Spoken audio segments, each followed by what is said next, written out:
Hey guys, this is Comic Uno, and today I'm doing the final verdict on Nick Spencer's Amazing Spider-Man run. So this week was the last issue of the Amazing Spider-Man, so we could kind of give an overall thought of, what I thought of this run.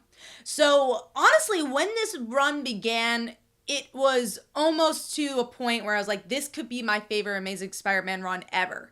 Those first couple of issues really reminded me of everything I love about Spider-Man. You had Ryan Ottley's artwork, which really worked for this book. You had Mary Jane and Peter Parker together. You had some interesting new dynamics with Boomerang being introduced. You had his roommate situation. You had some J. Jonah Jameson interaction as well. And it just was a really well-balanced series. And then as we got closer to figuring out who Kindred was is when the series kind of dropped off for me. This was I think it was about 50 issues that he was on the book. And as it was kind of prolonged of who Kindred was, like, okay, do I care? Do I care who Kindred is? And then obviously you had these interesting threads that were tied throughout the whole entire series. From issue 1, it's like, okay, one more day can be reverted. Then Mephisto starts showing up, and then Kindred starts really talking about it. And you're like, oh, this is really cool.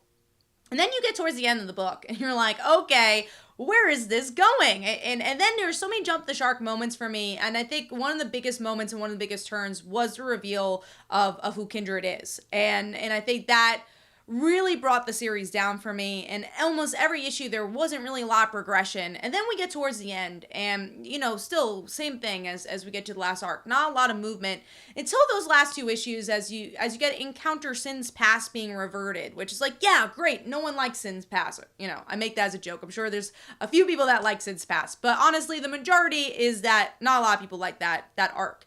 So great. It's being retconned. But at the same time, has Sin's past really affected anything currently going on in Amazing Spider-Man? No. So did it have to be retconned? Probably not.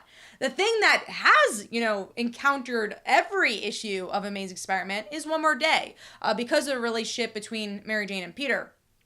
So by the end of this series, you really don't get to see it retconned. There's a promise of it being retconned, and you do get to see why Mephisto did it and how it's connected to maybe Mayday Parker, maybe Annie. I don't really know which version of Peter's daughter that they were going with, but it seemed like it was red hair, so I'm guessing it was Annie. But then also the style was very Mayday, and the costume was very Mayday, so that was interesting.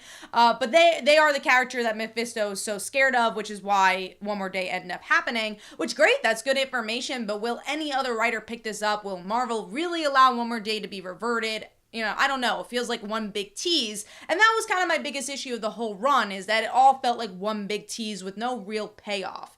And even the big moments don't really feel built up, which is weird to say because it feels like this whole series was building up towards something, but just not really the right things. Like Harry's death, I feel like that was a big moment in the end of this series, and I'm like, okay, it was just okay. And then I think back at Dan Slott's ending of his run where he killed off Flash Thompson, and you're like, whoa, that hit me. Like, that was such a sad moment. Honestly, probably one of the saddest moments in recent years. It was just written so well, and I don't feel like you had that drama in the issue to really draw the emotion. Even though there was such a focus on Harry, it just didn't feel, weirdly enough, it didn't feel earned with the type of stories that we got there. So overall, I kind of have a mixed bag with it. Because yes, it brought us Mary Jane and Peter together. It seems like future arcs are going to bring that as well. But I just don't think it's worth the 50 issues. I just hope it was a building block to better and bigger stories for the future.